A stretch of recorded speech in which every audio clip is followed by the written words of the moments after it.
এই এপিসোডে আমি সেশন নিয়ে আলোচনা করব। যখন কোনো অ্যাপ্লিকেশন নিয়ে কাজ করা হয়, সেটাকে খোলা হয়, বন্ধ করা হয় বা কোনো পরিবর্তন করা হয়, পরিবর্তন করার পর যখন বন্ধ করা হয়, এটা মূলত একটা সেশন। কম্পিউটার বোঝে আপনি কে, আপনি কখন কাজ শুরু করেছেন, কখন শেষ করেছেন, এসবের তথ্য কম্পিউটারের কাছে থাকে। কিন্তু ইন্টারনেটে একটা সমস্যা হয়, ওয়েব সার্ভার বুঝতে পারে না আপনি কে আর এতক্ষণ কি করলেন। পিএসপি সেশন এই সমস্যার সমাধান। অর্থাৎ পিএসপি সেশন মূলত সার্ভারে সেট করে দেওয়া হয়। যখন কোনো ইউজার কোথাও লগ ইন করে প্রবেশ করে, সেই ইউজার কে, কতক্ষণ এর মধ্যে ছিল, কখন সে লগ আউট করেছে এবং এর মধ্যে কি কি পরিবর্তন করেছে, এই তথ্যগুলো কম্পিউটার সেশনের মাধ্যমে ধরে রাখে। যখন লগ আউট করা হয় তখন অটোমেটিক্যালি সেশনটা ডিস্ট্রয় হয়ে যায়, তবে প্রয়োজনে এটাকে সেভ করে রাখা যায় সার্ভারে। A PSP session variable is used to store information about a change setting for a user session. আমি পূর্বে বলেছি পিএসপি সেশন ভেরিয়েবল মূলত বিভিন্ন ইউজার ইনফরমেশনকে সেভ করে রাখে। Session variable hold information about the single user. Session variable মূলত একটা single ইউজারের তথ্য রেখে দেয়। And are available to all pages in on application. এবং এই তথ্যগুলো একটা অ্যাপ্লিকেশনের সব পেজেই পাওয়া যায়। Before you can store user information, কোনো ইউজারের তথ্য সেশনে রাখার জন্য অবশ্যই একটা সেশন স্টার্ট করে নিতে হয়। The session start function must appear before the HTML tag. Session start করা হয় মূলত সেশন স্টার্ট নামে যে ফাংশনটা রয়েছে এর মাধ্যমে, এবং এটা অবশ্যই এইচটিএমএল ট্যাগের পূর্বে লিখতে হবে।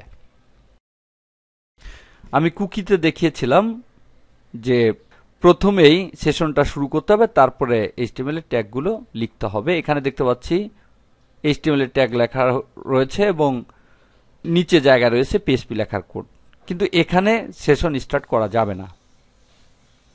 এখানে দেখতে পাচ্ছি প্রথমে এই সেশনটা স্টার্ট করে নেওয়া হয়েছে এবং তারপরে এইচটিএমএল এর কোডগুলো লেখা হয়েছে। এজন্য কুকি এর মতো সেশনের স্টার্ট করার জন্য প্রথমেই সেশনটা স্টার্ট করে নিতে হবে। এর সিনট্যাক্স হচ্ছে সেশন আন্ডারস্কোর স্টার্ট, তারপর first bracket start, first bracket int. Session নামে একটা সার্ভার ভেরিয়েবলই রয়েছে, তার মধ্যে বিভিন্ন তথ্য থাকে।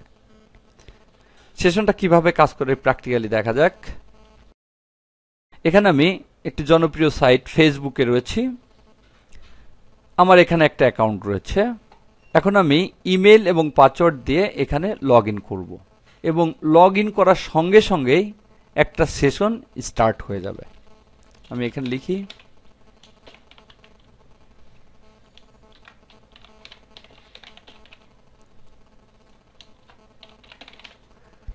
এখন আমি যখনই লগ ইনে ক্লিক করব তখনই এখানে একটা সেশন স্টার্ট হয়ে যাবে, কিন্তু আমি দেখতে পারবো না সেশনটা স্টার্ট হয়েছে এবং সে কি করছে এবং কি তথ্যগুলো নিচ্ছে, আমি এগুলো কিছুই দেখতে পারবো না।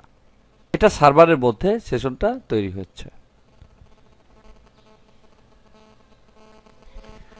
আমি ফেসবুকের মধ্যে প্রবেশ করেছি এবং যখনই আমি লগ ইন বাটনে ক্লিক করেছি এবং তখন একটা সেশনকে তৈরি করা হয়েছে, সে সেশনটা এখন রানিং অবস্থায় রয়েছে। আমি এখানে যে কাজগুলো করব সমস্ত কাজগুলো সে সেশনের মধ্যে রেখে দিবে। আমি যদি কোনো পরিবর্তন করি, কোনো কিছু মুছে ফেলি, সমস্ত কিছুই সেশন কালেকশন করে রেখে দেবে। এবার আমি যখন সমস্ত কাজ করার পরে লগ আউট করব, লগ আউট করার সঙ্গে সঙ্গে সে সেশনটি মুছে ফেলবে এবং এখানে যদি সার্ভারে সংরক্ষণ করার কমান্ড দিয়ে দেওয়া হতো তাহলে সে এটাকে সংরক্ষণ করত। দেখতে পাচ্ছি লগ আউট করে বের হয়ে আসছি, এখন আর সেশনটি নেই, ডিস্ট্রয় হয়ে গিয়েছে। এভাবেই মূলত সেশন কাজ করে। এবং সেশন স্টার্ট ফাংশনের মাধ্যমে সেশন তৈরি করা হয়।